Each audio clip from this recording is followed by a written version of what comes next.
NXT, the connoisseur's choice when it comes to WWE programming. Starting life as a pretty crap talent show, it was unimaginable back then that it would become one of the greatest wrestling brands on the planet. Since its humble beginnings, it's changed from talent show to developmental brand to WWE's version of Prime Ring of Honor to the definitive and credible third brand of WWE. Any good wrestling company needs a top title, and NXT is no exception. What was once seen as a prize for the best in class, the NXT Championship is now a definitive world title and has become one of the most prestigious championships in all of pro wrestling. Since the title's establishment in 2012, there have been 16 NXT champions, with only 2 champions having more than one reign. Everyone has their favourite NXT champion, and in compiling this list, everyone in Cultaholic had vastly different opinions about how this should play out. But after we'd all stopped bickering and literally fighting, we sat down, had a cup of tea and a cake, and ranked the best NXT champions of all time. That's right, I'm Jack from Cultaholic.com, and this is every single NXT champion ranked from worst to best. Join us. Number 16, Drew McIntyre. Now, I really hate to do this, and he's just won that really good Royal Rumble, but someone had to be bottom of this list. We just wish it wasn't Drew McIntyre. The Scottish psychopath made a much-wanted return to WWE at NXT TakeOver Orlando in 2017, after 3 years on the independent circuit, and he wasted no time in challenging for the NXT title. After barely 4 months in NXT, an undefeated McIntyre defeated Killian Dane to become #1 contender to NXT champ Bobby Roode, with the championship match set for TakeOver Brooklyn 3. After 20 minutes of stiff shots and back and forth action, Drew emerged victorious, becoming the first man to win the NXT title on his TakeOver debut. However, he was quickly overshadowed by a reunited Red Dragon and a debuting Adam Cole, with the 3 former Ring of Honor stars battering the new champ to a pulp. Undeterred, McIntyre vowed to be a fighting champion and defended the title on NXT TV against Roderick Strong, before being challenged by Andrade Cien Almas. Another successful defense came over Adam Cole at an NXT house show before the McIntyre-Almas showdown at TakeOver War Games. With help from Zelina Vega, Almas defeated McIntyre for the title, ending Drew's run at 3 months and writing the Chosen One off TV with a legitimately torn bicep. Now, if we're being honest, you could argue that Drew shouldn't have even gone to NXT in the first place, and his title win seemed more of a graduation rather than something earned in storyline. Regardless, we hope there'll be plenty more gold in McIntyre's career, but it's a different championship we've got our eye on there. Number 15, Sami Zayn. After El Generico left Ring of Honor to work with orphans, the wrestling world was left with a void. Luckily, Generico's good friend Sami Zayn turned up in NXT, ready to continue the legacy of the beloved luchador. Zayn instantly caught on with the NXT faithful at Full Sail, his mix of high-intensity in-ring offense and his never-say-die underdog fire making him a true fan favourite. After a storied run just even vying to be #1 contender, Zayn finally won the big one by defeating Adrian Neville at TakeOver R-Evolution after nearly 2 years in NXT. And then it all went wrong. No sooner had Sami lifted the title, there was best friend Kevin Owens to congratulate him, celebrate with him, and powerbomb him in half. Similar to Kevin's beef with El Generico in Ring of Honor, a grudge match was set between Zayn and Owens with the NXT title on the line. Zayn went into the match injured thanks to weeks of attacks from Owens, and unfortunately, the writing was on the wall. Just 62 days after winning the greatest prize in NXT, Zayn lost it due to referee stoppage because Owens' onslaught was just too much for the underdog from the underground. It's a shame that such a great build only got a brief payoff, but Zayn was clearly destined for bigger and better things. For the most part, we still haven't seen these bigger and better things, but we're sure they're still there. Number 14, Johnny Gargano. Johnny Wrestling is a bit like Marmite to some fans. You either see him as the best pure babyface in WWE, or you see him as a kick-out-at-2 machine diluting finishers across the land. Regardless, no one can deny that his rise to the summit of NXT was nothing short of exhilarating. After engaging in arguably the feud of the 2010s with former DIY teammate Tommaso Ciampa, it was Ciampa's acquiring of the NXT Gold that set up the final act of this amazing arc. Gargano versus Ciampa 4. But then, Vince McMahon happened. DIY reformed on Raw because reasons, and Ciampa was soon put on the shelf due to a neck injury. Johnny needed a rival, so Adam Cole stepped in and the two had an amazing battle for the gold at TakeOver New York 2019. But by the time Gargano finally triumphed, it felt like a bit of a damp squib. It wasn't the storyline we'd been conditioned to expect the payoff to. Even though the Undisputed Era are fantastic foils for any babyface, Gargano without Ciampa is like Batman without the Joker. It all just felt a little bit empty. Alas, Gargano only held the gold for 57 days until Cole finally vanquished him for the belt, and it was probably the right call as well. It's not that Gargano was a bad champion, but the reign was never going to feel truly legitimate without triumphing over Ciampa. Let's hope we do finally get that big blow-off match for the gold before it's too late. Number 13, Big E Langston. Look, we all love Big E. I love him, you love him, even Becky Lynch's mum loves him, but he's not the first name you think of when you think of stellar NXT champions. Big E had the unenviable position of being the second ever NXT champ, following on from Seth Rollins and coming before the vastly underrated Bo Dallas. As such, his reign is a little forgetful, but it's not really through any fault of his own.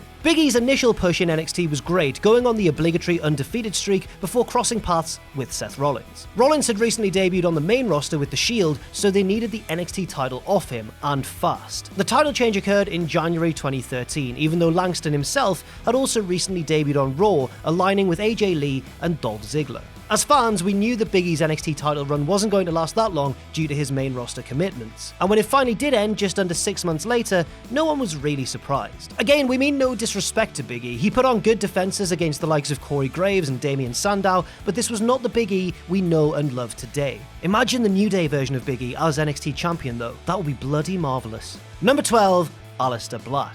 Miserable Alistair came to NXT on the back of a very respected run throughout the Indies as Tommy End, and he had a notable buzz about him. A man of few words with a very cool entrance, a unique look, and a great finisher, it really only felt like a matter of time until Black was NXT champion. Just over a year after his debut, and he was! Lovely stuff. Defeating Andrade Cien Almas at TakeOver New Orleans, the reign of Black was poised to be fantastic, thanks to a year of impeccable character building. And also, of course, we had a backlog of superb matches, and yes, the obligatory NXT undefeated streak. But the thing is, even as champion, Black was overshadowed by the blinding Ciampa Gargano feud, and his silent brooding shtick often works best as a challenger rather than a champion. It was hard to get invested in his defenses, as it was inevitable that he'd boot someone in the face and retain, and being undefeated, there weren't that many stars who were built to his level.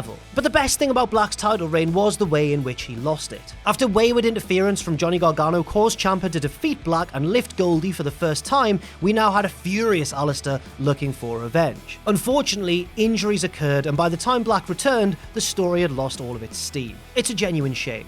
Number 11, Seth Rollins. It's really easy to assume that Seth Rollins went from Ring of Honor straight to the top of the card in NXT. But the architect was in WWE developmental territory FCW for close to 2 years before NXT became the de facto developmental brand. And a new start and a fresh brand demanded a top title. So of course a tournament was set up, and it was glaringly obvious that Rollins should be the first NXT champion. He defeated Drew McIntyre, Michael McGillicutty, and finally Jinder Mahal in the finals, and reigned supreme as the first ever NXT champion, and a true talent that was destined for massive success in WWE. A fighting champion, Rollins was the early template for what an NXT champion should be: charismatic, incredible in the ring, and willing to put everything on the line to send the crowd home happy. This NXT though was still first and foremost a developmental brand, and a lifetime away from the mega work rate brand it would eventually become. Through no fault of any of the performers involved, the title didn't feel like the be-all and end-all it should have been, and because of this, Rollins' reign was just okay. Just 2 months after lifting the title, Rollins was there at Survivor Series powerbombing Ryback through a table with the rest of the Shield.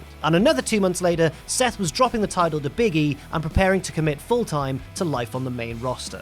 Number 10, Shinsuke Nakamura. Shinsuke Nakamura going to NXT is still arguably the brand's biggest talent acquisition. The former IWGP Heavyweight Champion and general New Japan megastar got tons of eyes on the product leading up to his Match of the Year candidate with Sami Zayn at TakeOver Dallas in 2016. And fans were clamoring at the thought of Nakamura in the main event scene. After dispatching with Ty Dillinger, Austin Aries, and Finn Balor, Nakamura was on a collision course with NXT champion Samoa Joe. At TakeOver Brooklyn 2, the two men went over 20 minutes and kicked each other a lot, with the King of Strong Style walking out as champion after 3 Kinshasas. It was a veritable dream match, and one that most of us probably assumed that we'd never see in a WWE ring. In fact, it was that good that they go on to have several more matches, with the two trading the title between themselves. Becoming the second ever two-time NXT champion after Samoa Joe, it was assumed that Nakamura would soon be getting his inevitable call-up to the main roster. By the time Shinsuke dropped the title to Bobby Roode at TakeOver San Antonio, his combined reigns came in at 147 days. Not bad, but the back-and-forth title trading with Joe hurt Nakamura's momentum a little bit, and in hindsight, one long 147-day run would have been far better for both Nakamura and NXT. Number 9, Bobby Roode. Oh, Bobby Roode. For those who never saw him in NXT or TNA and only know him from his disappointing main roster run, take our word for it, he was absolutely great. A million miles away from the high-speed, high-intensity in-ring style of most of NXT's big hitters, both past and present, Roode was an old-school ring general who oozed confidence and heelish self-assurance. After defeating Nakamura for the title in San Antonio, Roode was aiming to make good on his promise of filling NXT with executives and ensuring his glorious domination would define the promotion. And he did pretty well, to be honest. I mean, successful defenses against Cassius Ohno, Hideo Itami, and Roderick Strong helped build Roode into sort of a final boss character in NXT, like a mini Triple H. And of course, he had the old obligatory NXT undefeated streak to back him up. The only thing that brought Bobby's title run down was the storylines he was involved with. A pre-title feud with Ty Dillinger should have become a hot title rivalry, but it didn't. His run with Hideo Itami could probably have been stretched out longer than it was, and his fantastic run with Roderick Strong just kind of ended. By the time Drew McIntyre defeated Roode for the title at TakeOver Brooklyn 3, it felt like a flat changing of the guard rather than the dethroning of a tyrant that it should have been. NXT sort of dropped the ball with this at the end, but not as badly as the main roster has dropped the ball with Bobby Roode. Yes, it still hurts. Number 8, Bo Dallas. Bo Dallas in NXT was brilliant. Forget about the near 6-year non-starter that's been his main roster run, because he's never really been given a chance. Well, aside from Bo Leave, that was obviously great. Starting out as the little underdog who could, the NXT faithful soon turned on Bo, actively turning their back upon him when he made his way to the ring. Bo didn't really have to change gimmick to generate such massive heat. He just subtly morphed from white meat babyface to deluded man of the people. Think 1999 Kurt Angle or New Generation Bob Backlund minus the lunacy. In ring, Bo was fine, but his character work made the title run one to remember. Subtle nuances, little dirty tricks, and a steadfast belief in his own character made Bo a pompous and arrogant champion that fans were just desperate to see get his face stomped in. When Adrian Neville emphatically defeated Dallas for the title at NXT Arrival in NXT's first ever ladder match, the Full Sail crowd blew the roof off the building, ecstatic that Dallas had finally been toppled. It's worth bearing in mind that Bo was only 22 years old when he lifted the NXT title, which is frankly insane. Will we ever see a younger NXT champion?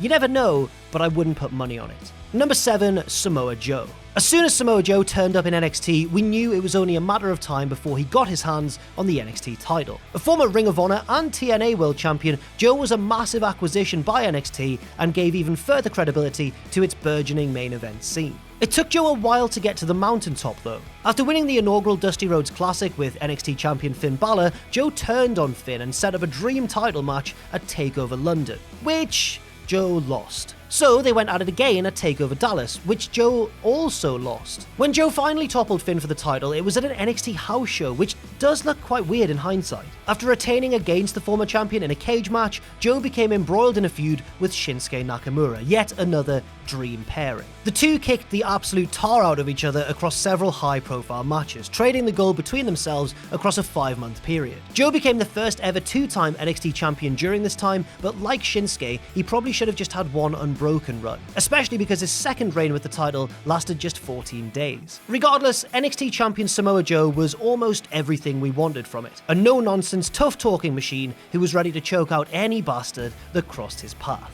Number 6, Kevin Owens. Has anybody made a bigger splash in NXT than Kevin Owens? Coming fresh from his amazing run at the top of Ring of Honor, the prize fighter debuted at TakeOver R-Evolution and inserted himself straight into the title picture by powerbombing best friend Sami Zayn against the ring apron and becoming public enemy number 1. 2 months later, and KO was the champion. Starting as he meant to continue, Owens was a cruel and violent champion, beating his opponents without mercy until referees had to end the carnage. But Owens' finest moment as NXT champion didn't even happen on NXT. Answering US champion John Cena's open challenge on Raw, out-swaggered Kevin Owens, throwing disrespect on Cena and the US title, and lambasting Big Match John for condescending the 15-year indie veteran Kevin Owens. A powerbomb on Cena and a stomp on the US title later, and Owens elevated the NXT title to heights it had never reached before. And then imagine our surprise when Kev went on to beat Cena clean at Elimination Chamber. Absolutely unthinkable. But we also have to take into account the work that the champ does on their home show. Owens was a great champion and did more than anyone until that point to elevate the title. But you always had the feeling that it was just a bit of a stepping stone, and as soon as the Cena storyline happened, you knew it was only a matter of time until Owens was on the main roster. Number 5, Andrade Cien Almas. If NXT is a developmental territory, then surely there is no greater success story than Andrade Almas. By no means a rookie, Almas came to NXT after the best part of a decade in CMLL as La Sombra, where he was a founding member of Los Ingobernables. But his start in NXT was a big step back. He was greeted by general apathy, with Almas filling this weird role of like a bland babyface with no real substance. He needed a change, and that change came in the form of Zelina Vega. Turning heel and reverting to his tranquilo ways of Los Ingobernables, Almas was a man reborn under Vega's watchful managerial eye. Almas would use any opportune method to secure victory and to get into the heads of his opponents. After beating Johnny Gargano via Mind Games at TakeOver Brooklyn 3, Almas set his sights on the NXT Championship, challenging champion Drew McIntyre at TakeOver War Games. With help from Vega, Almas defeated Drew for the title and completed the greatest character turnaround in NXT. Almas's reign was great, his arrogance and tranquilo attitude getting over with the fans and making him the heel you love to hate, but still a heel you'd probably go for a drink with, to be honest. Almas successfully retained against Gargano in NXT's first Meltzer-rated 5-star match at TakeOver Philadelphia, before dropping it to the demonic Alistair Black at TakeOver New Orleans. Like many wrestlers on this list, we're still waiting for WWE to fully pull the trigger on a main event Andrade run. And when he gets there, if it's half as good as his NXT title run was, then we're in for a treat. Number 4, Adam Cole. Adam Cole, baby! Had to get one in, it's the law, isn't it? Adam Cole is amazing, and at the time of this video, he is in the midst of his first run with the NXT title. You might be thinking he's a little bit high on this list considering we've not yet seen his entire run with the gold, but shut up because it's our list and Cole is great. After inserting himself into the main event scene on his first night with the company, Cole went about ruling NXT with his cohorts, the Undisputed Era. Titles soon came flooding to the group, along with 5-star matches, and anyone with 2 eyes could see that Cole was the future of WWE. That is, if Vince could get over his preference for, you know, big bodybuilder lads. After a losing effort against Johnny Gargano for the vacant NXT Championship at TakeOver New York, Cole finally defeated Johnny for the belt at TakeOver 25 in a 30-minute classic, and has never really looked back. Now firmly at the top of NXT, Cole and the Undisputed Era became draped in gold, with the group holding all of the men's division titles. Cole went on to feud with former champions Gargano and Tommaso Ciampa, and even successfully defended the belt against Pete Dunne at Survivor Series, the first time the NXT title had been defended outside of NXT. Now NXT is considered the bona fide third WWE brand, there's a chance that Cole could stay there and go on to have multiple reigns. And if we choose to do an updated list in a few years' time, there's every chance that Cole could be number 1. Time will tell. Number 3, Finn Balor. Whether as the demon or the cool leather jacket wearing, pow pow finger guns ab machine, Finn Balor is arguably the most popular NXT champion of all time, as well as the longest reigning. A massive acquisition from New Japan, Balor worked his way through the mid-card before defeating Curtis Axel, Hideo Itami and Adrian Neville in a number 1 contenders tournament. This set up a title showdown with NXT champion Kevin Owens. And Owens would win this bout, but a rematch in Japan at WWE Beast in the East would go in Balor's favour. A wise decision owing to Balor's popularity in Japan when he was the nefarious Bullet Club leader Prince Devitt. Balor held the title for 292 days, with NXT basically becoming the Finn Balor show. People lost their minds whenever Finn showed up, a bit like Rob Van Dam in ECW. During his reign, Balor defeated the likes of Kevin Owens and Apollo Crews, as well as winning the inaugural Dusty Rhodes Classic with Samoa Joe. After Joe turned on him, Balor successfully defeated his former tag partner at TakeOver London and Dallas before finally dropping the title to him at a live event. Yeah, it still feels a bit weird saying that a second time, doesn't it? Balor lost his rematch in a steel cage and before long was one of the main Raw acquisitions in the WWE draft, winning the Universal title really soon after his debut at SummerSlam. Now back in NXT and kicking heads in like Prince Devitt of old, could a second run with the NXT title be in Balor's future? We certainly wouldn't be too surprised. Number 2, Adrian Neville. The toughest and most miserable Geordie since Alan Shearer, Pac had the internet very excited, even beyond comparison, when he swapped the Indies for NXT back in 2012. Now known as Adrian Neville, not a great name we'll admit, he wowed the NXT audience with his gravity-defying in-ring style. After becoming the inaugural NXT Tag Team Champion with Oliver Grey, Neville soon teamed with Bo Dallas, with Dallas replacing the sadly injured Grey. But Bo soon turned on Neville, eliminating him from a #1 contenders battle royal before defeating Big E Langston for the gold. Neville worked his way through the tag division and the upper mid-card before defeating Sami Zayn for the #1 contenders spot. A showdown with former partner Dallas was on the cards, and the NXT audience couldn't wait for Neville to win. And he did. After defeating Dallas for the gold in NXT's first ever ladder match, he went on to have a long and successful reign, defeating the likes of Tyson Kidd and Tyler Breeze before dropping the title to Sami Zayn after 287 days.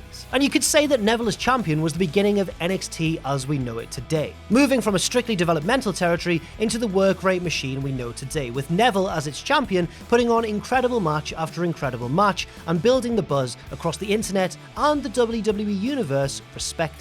If it weren't for Neville, would NXT have gone on to be the massive success it is today? Maybe, it's hard to tell, but Neville helped it happen sooner rather than later. And finally, number 1, Tommaso Ciampa. No one in the history of NXT has cared more for the NXT Championship than Tommaso Ciampa. The Sicilian psychopath's obsession with Goldie has seen him destroy friendships, ligaments, and half the NXT roster just in order to be crowned NXT Champion. Tommaso became the champion when mortal enemy Gargano accidentally blasted Alistair Black with the belt, allowing Ciampa to win the gold.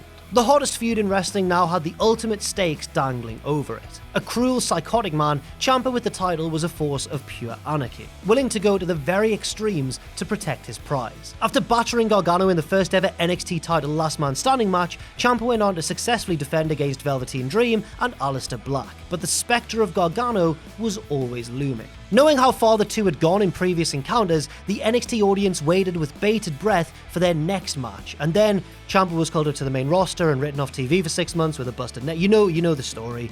Just typical. And you really have to feel for Ciampa here. He'd been an excellent champion and then lost the gold without even doing so in a match. But even without the belt, Ciampa just still makes the title feel like a massive deal. Since returning from injury, he's not been able to keep his eyes off the strap, no matter who's been holding it. Ciampa even talks to the belt, once memorably telling Goldie that Daddy was home. Creepy's a bit of an understatement there, isn't it? It is surely, hopefully, only a matter of time before Ciampa has the belt again. His second reign, should it happen, is destined to be even better than the first, because after all, Ciampa has a ton of unfinished business. Thanks very much for watching, and let us know what you think in the comments section down below. You can follow Cultaholic on Twitter at Cultaholic and on Facebook at facebook.com/Cultaholic. If you enjoy what we do, then please do check out our Patreon, patreon.com/Cultaholic, where you can pledge. And don't forget, of course, most importantly of all, to hit subscribe and to join us.